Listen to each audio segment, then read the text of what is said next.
Hello Rehan. खुशामदीद Zainab.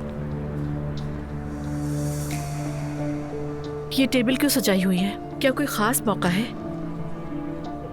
ये table तुम्हारे लिए सजाई है। मेरे लिए सजाई है? What do you mean? अपनी बीवी के साथ, सॉरी, अपनी साबका बीवी के साथ एक अच्छा सा डिनर करना चाहा। क्या मैंने बहुत बड़ा जुर्म कर दिया ज़ैनब? रेहान बस कर, तो बहुत हो गया है। पहले ही बहुत कुछ संभालना पड़ा है, अब तुम इन फजूल बातों में मुझे ना उलझाओ। तुमने कहा बच्चियों के लिए मिलना है, सिर्फ मैं अपनी बच्चियों की वजह से यहाँ आई, लेकिन ये सब देख के लगता है बच्चियों का सिर्फ बहाना किया था। ज़ैनब प्लीज बैठ जाओ। क्या हम खड़े होकर बात करेंगे? देखो तुम समझदार औरत हो, प्लीज ऐसा मत करो। प्लीज बैठ जाओ।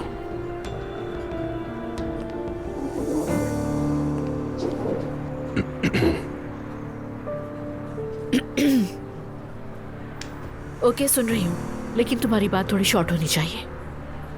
ज़ैनब, मैंने बहुत सोचा। तुम्हें तो पता है मैं और ईमान अब साथ नहीं। पता है।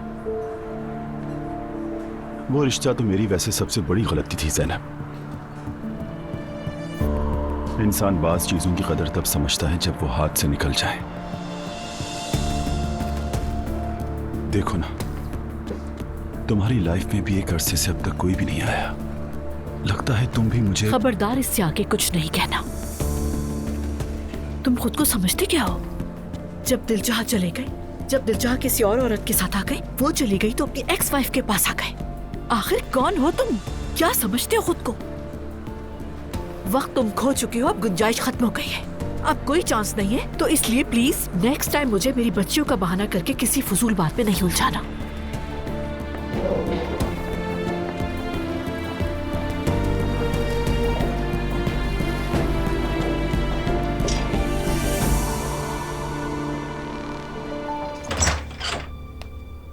अरे वेलकम ज़ैनब। Thank you. मैंने सोचा कि घर जाने से पहले तुमसे मिल लूं, क्योंकि डायरेक्ट घर जाती तो मम्मी के सवालात शुरू हो जाते। आंटी मुझसे बहुत प्यार करती है, ऐसा मत कहो। चलो आ जाओ।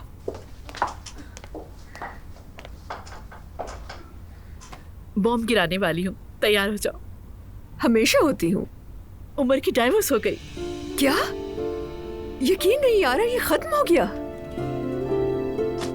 उफ मेरी जान, I am so happy for you. मैं तो बहुत ही खुश हूँ फातिमा।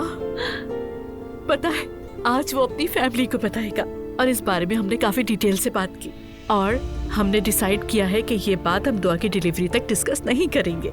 हाँ बिल्कुल, यही ठीक रहेगा। दिल तो संभाले नहीं संभल रहा, बच्चों की तरह खुशी हो रही है। तुम वाकई खुशी की हकदार हो मेरी दोस्त। I am so happy. रुको, मैं क्या पहनूंगी? कहाँ? क्या मतलब कहाँ? तुम्हारी शादी पे? अरे फातिमा क्या यार। फातिमा यार, तुम्हारे निकाह के लिए तो मैं तैयार बैठी हूँ।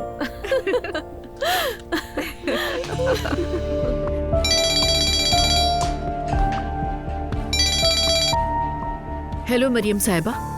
ज़ैनब साहिबा, अस्सलाम वालेकुम। वालेकुम अस्सलाम। सबसे पहले तो जो पिछली मुलाकात पे हुआ उस पर मैं बहुत शर्मिंदा हूँ और आपसे माफ़ी चाहती हूँ। माफ़ कीजिए। मेरा ख्याल ये छोटी मोटी नाराज़गियाँ हैं, इन्हें ख़त्म कर देना चाहिए। ओके, ख़त्म समझे। मैं ये सोच रही थी कि अगर आज रात आपके पास वक्त हो तो हम बड़े बच्चों के बारे में बात करेंगे। तो आप हमारे घर आ जाएं और चाहें तो सुमैया साहिबा को भी ले आएं। और हाँ, अगर मुनासिब लगे तो एलिफ साहिबा भी आ सकती हैं। आई मीन एलिफ इतनी बातों के बाद आना चाहेगी या नहीं ये मैं नहीं कह सकती, लेकिन मम्मी और मैं दोनों जरूर आएंगे। ठीक है, तो खुदा हाफिज, मिलते हैं शाम में। ओके मरियम साहिबा, फिर मिलते हैं।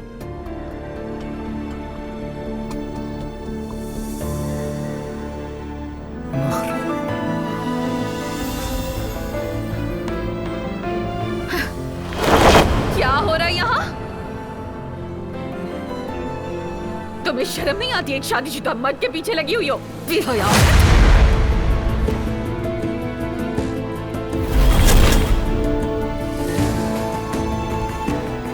तुम? अरे रुके। तुम कौन हो आखिर? ये वही औरत है।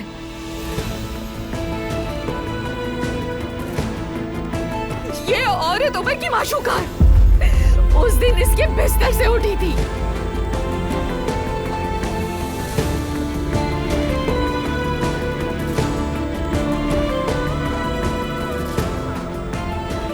मैंने अपनी आंखों से इन्हें हाथ थामे देखा था। लैला, ये तुम क्या बकवास कर रही हो?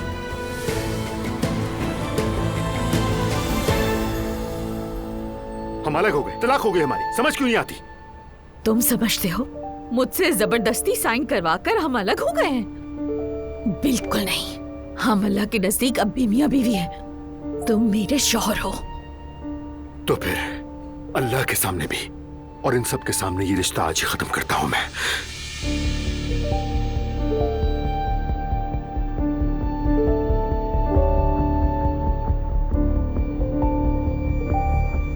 तलाक देता हूं।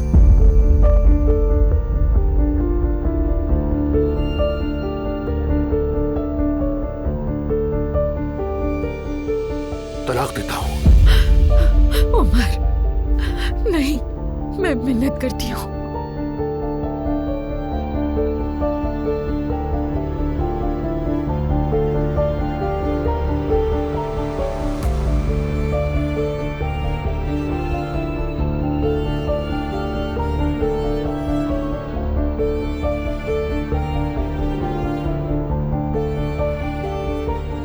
तलाक देता हूं।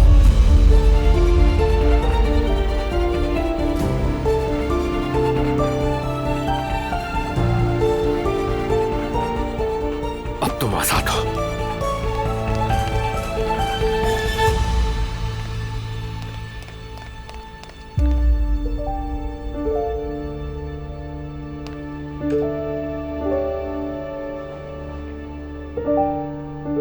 मुझे अब भी समझ नहीं आया, उमर अंकल जैनब साहिबा के साथ हैं या एलिफ साहिबा के? 1 मिनट रुको नाला। सब बैठ जाएं, बैठ के बात करते हैं। बैठिए।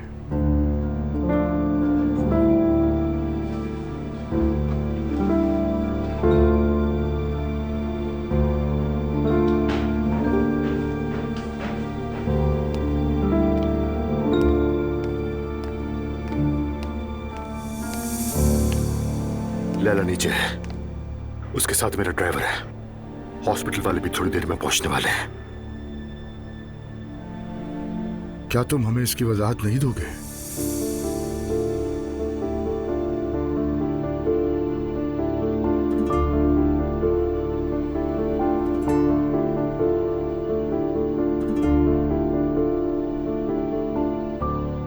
मैं ज़ैनब से मोहब्बत करता हूं।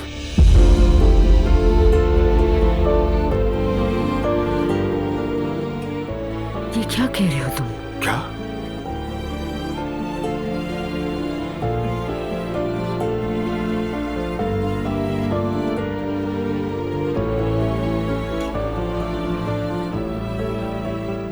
मैं ऐसे दिल से चाहता हूं।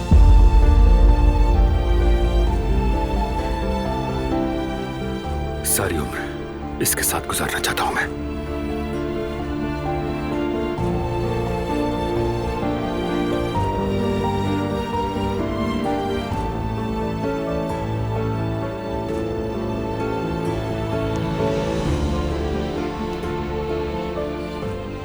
कहो ज़ैनब,